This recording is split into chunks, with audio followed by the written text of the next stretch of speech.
Salut à tous. Aujourd'hui, une petite vidéo pour un petit tour de jardin, juste comme ça pour voir ce que j'ai planté, ce qui pousse. Toujours un peu de temps. Qu'est-ce que je voulais dire? Alors, donc, j'ai planté 4 mètres carrés de salade. Et 4 mètres carrés, chez moi, ça fait 100. Donc, j'ai planté 100 salades. Ça souffle. 100 salades, donc j'ai planté de la apia, de la laitue, gotte à graines noires. Et là, c'est un pote qui m'a donné des rouges, là, je ne me rappelle même plus comment ce que c'est. Voilà, donc il y en a une centaine. Enfin, il y a même 100 tout rond. Pas difficile, un tous les 20 cm pour voir ce que ça donne, si on peut serrer toujours pareil. Alors là, c'est sur 3 cm de compost. Voilà, compost de la station, hein, comme d'habitude. Je l'ai fait pratiquement partout, j'en ai mis partout. Donc ce qu'il y a de bien, c'est que ça fait office de paillage aussi. Par contre, ça sèche en surface assez rapidement, donc faut faire attention. Enfin, il fait du soleil souvent quand même, on n'a pas à se plaindre. Et voilà, donc aujourd'hui, ça continue ce que je dis, puisqu'il fait grand soleil. Voilà. Qu'est-ce que j'ai d'autre? Bah justement, hein, tout ce que j'ai planté le 15 décembre, hein, qui est maintenant c'est très haut maintenant. Les échalotes, oignons, alors là on est échalotes, tout ça ça a bien poussé. Je ne sais plus lesquels. C'est quoi? Non, c'est de l'échalote ça aussi. Non, c'est de la griselle. La griselle, ah voilà, et là, je suis dessus du Red Sun, voilà. Donc là, je suis sur mes oignons blancs. Voilà. Oignons blancs, ici, faut que je me mette dans l'autre sens parce que là, ici, quelque chose d'un petit peu spécial, c'est des perpétuels, des oignons. C'est des oignons rocambole. Voilà, ils vont commencer à devenir un petit peu bizarres et et après, c'est l'avantage, c'est quand ça reste au jardin tout le temps. On en a pour plusieurs années. On peut les diviser, on peut faire ce qu'on veut. Ouais, donc là, oignon blanc. Là, je suis sur les oignons. Alors, je vais rester de ce côté-là. Alors, ceux-là, c'est les Stuttgarter Riesen, là, voilà. Ce que je prends pas tous les ans, mais une année sur deux. Et puis les autres, ah oui, c'est la paille des vertus. Voilà, la paille des vertus. Maintenant, ils font tous 30 cm de haut. Et puis après, il y a mon ail rose. Rose de Lautrec. Donc là, là, on est à 45 cm, 50 cm pour certains. L'avantage, c'est que j'ai planté les gros cailleux ici, et au fur et à mesure que j'en avais presque plus, et j'ai été même planté tous les petits, alors évidemment, les petits cailleux donnent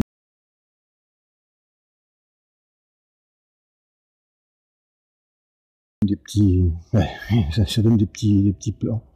C'est tout petit plants, tout petit. Ici, j'ai l'ail blanc. J'ai gardé voilà, ce petit carré d'ail blanc. Voilà. Ils sont bien poussés aussi. Et là, évidemment, mes oignons rouges, qui ne voulaient pas sortir. J'ai planté au 15 décembre, ils sont sortis le 15 février encore. C'est un peu normal, ça, c'est pas fait pour être planté le 15 décembre. Et voilà, ça y est, c'est parti un petit peu, ça y est, il y en a un peu partout. C'est un peu... tout n'est pas sorti, puis c'est pas sorti bien fort, mais bon, ça avance. Voilà. Je suis content de mon échalote parce que ça pousse quand même bien. Je suis content. Revenons, tiens, sur mon semis carotte radis, le fameux semis carotte radis. Alors évidemment, les radis, ils ont bien poussé. Les carottes qui m'ont surpris, elles sont sorties au bout de 14 jours. C'était un peu surprenant. Voilà, donc j'en ai mis un petit peu plus de graines. Mais alors là, je vois qu'il y a des endroits où c'est vraiment... Il va falloir vraiment que j'éclaircisse quand même. Et voilà. Sinon, ça pousse bien. Impeccable. Voilà.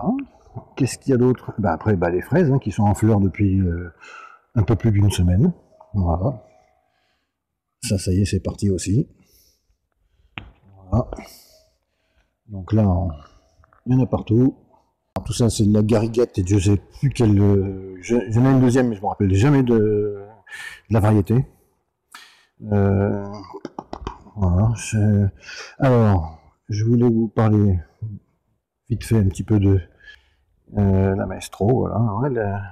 Cet hiver, elle a du mal à sortir. Parce que j'ai tout refait mon parterre de fraises. Donc, j'ai racheté tous les 100 pieds là, de Maestro. Parce que là, j'ai 100 pieds aussi. Enfin, 100 pieds sur 4 mètres. Et 100 pieds sur 4 mètres. Mais moi, ça y est, elles sont parties. Alors, la Maestro, c'est une très très grosse fraise. Mais c'est une fraise qui a du goût. Parce que généralement, les grosses fraises, si vous avez le choix, n'écoutez pas ce qu'on dit, les gros fruits, enfin, c'est très rare qu'ils ont vraiment du goût. Et la Maestro fait partie peut-être de la seule, pratiquement la seule, hein, la seule qui est grosse. Alors grosse, c'est pas non plus un point, hein, c'est pas gros, c'est pas gros comme ça, mais ça doit faire, je sais pas, 4-5 cm quand même de diamètre, c'est quand même énorme. Et par contre, elles ont du goût. C'est ça qui est bien. Au moins là, on est sur de la bonne fraise. C'est pas facile d'en avoir. L'année prochaine, je pense que je vais garder quelques fraises. Et puis, comme on trouve jamais de graines, il suffit juste de garder la fraise. Les petits grains noirs qu'il y a sur la fraise quand on la mange, bah c'est ça les graines en fin de compte. On peut les planter en tranches comme ça. Au mois de septembre, octobre, faut les planter quand il fait encore beau. Et puis voilà, j'en aurai encore plus. Et puis de toute façon, il y aura des stolons. Donc même si c'est pas recommandé de refaire des plants de fraises, des plants de fraisiers, enfin des fraisiers avec les stolons des anciennes. Moi, je le fais toujours, j'ai toujours fait et ça marche très bien. Il n'y a pas photo. Après, la grande mode, c'est de dire que tous les 3 ans, les fraisiers sont épuisés. Alors là, ça c'est pareil, j'y crois pas trop. C'est pas une vérité. Moi j'ai gardé longtemps, 6-7 ans, certains fraisiers, ils n'ont pas bougé. Ils donnaient peut-être un peu moins, mais encore, et encore, et encore. Voilà, c'est rien d'autre. Hein, voilà, façon vue de. Si, j'ai ma petite cabane là-haut, que la voisine qui est là, derrière la clôture, là, m'a donné. Voilà, alors je l'ai posé, du coup ça m'a fait changer mon composteur de place, puisqu'il était à la place de la cabane. Du coup, j'ai obligé de changer. La voisine qui m'a donné toutes ces poubelles qu'elle avait en rab, j'ai dit oui, ça peut servir pour l'eau. Donc j'ai tout pris, je récupère tout. Enfin, je récupère tout, puis après je vais tout trier, tout ranger. Je me mets en haut là-haut sur la chaise, et puis pendant 5 minutes, je regarde, j'écoute mes légumes pousser. Voilà, rien d'autre, non. Bon, on a fait le tour du jardin, pour l'instant il n'y a pas encore grand chose. Ah si, mais tiens, je suis bête. Je les ai plantés tout à l'heure. Alors, une rareté. Pas tout le monde n'en a pas. Voilà, c'est de l'ail éléphant. Alors l'ail éléphant, la particularité c'est que, alors par contre là, le bulbe devient gros comme un poing, voire même plus, ça peut atteindre jusqu'à 500 grammes. Alors, il y a des très gros cailleux. Ceux-là, je les ai plantés en pot en serre pendant 2 mois. Et j'en ai eu 5. Voilà, j'en ai 2 là. Et j'en ai 2 là. Voilà. J'en ai eu 5. Il y en a un qui a pourri dans les pots. Et les 4 qui ont poussé sur 5. Bon, bah voilà. Ça fait un bon pourcentage. Mais bon, j'aurais préféré en avoir 5.